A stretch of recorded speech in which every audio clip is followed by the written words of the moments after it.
Assalamualaikum warahmatullahi wabarakatuh. Greetings to all the judges. My name is Anissa and I'm the leader of opposition team. Ladies and gentlemen, opposition team proposition case seems to mostly revolve around the idea of getting the highest possible education without thinking about education costs. Proposition wants to eliminate tuition fees without thinking about the impact on both parties. What I mean here is the higher class or higher middle class people who can actually pay the tuition fees for university.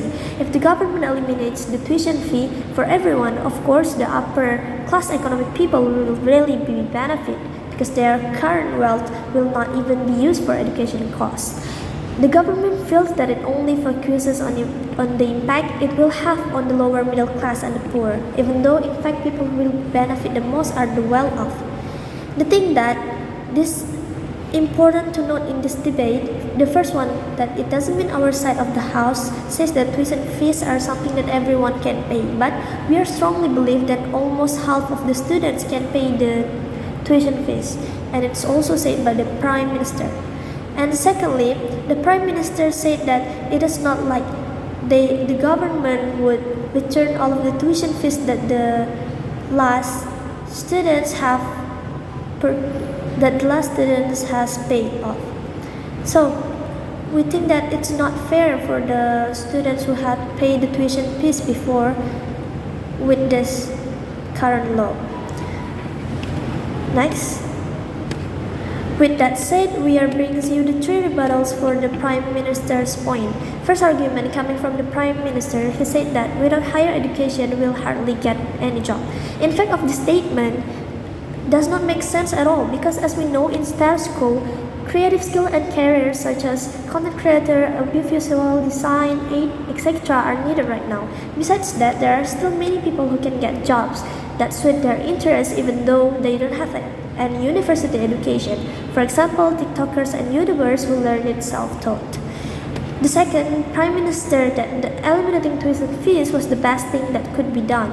In fact, the government can control the amount of tuition fees that must be paid by students based on the income of the students' parents.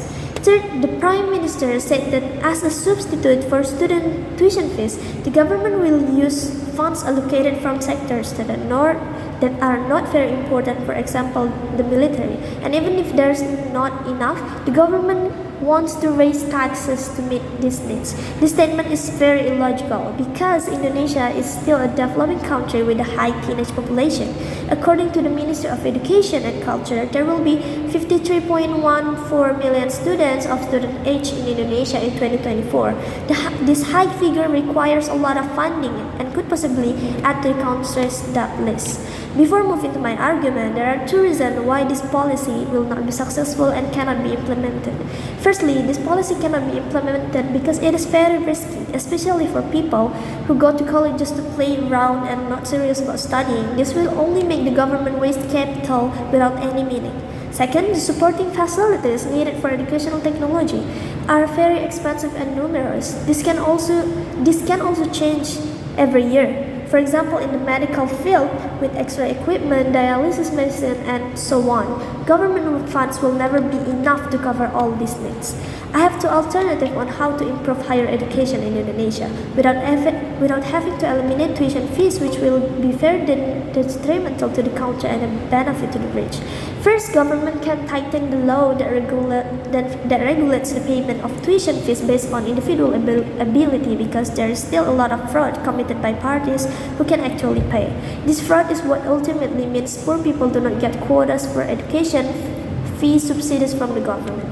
Second, subsidies and direct aid or business assistance to poor people are more likely to guarantee that they can send their children to college without worry than freeing up people who can actually afford to pay tuition fees.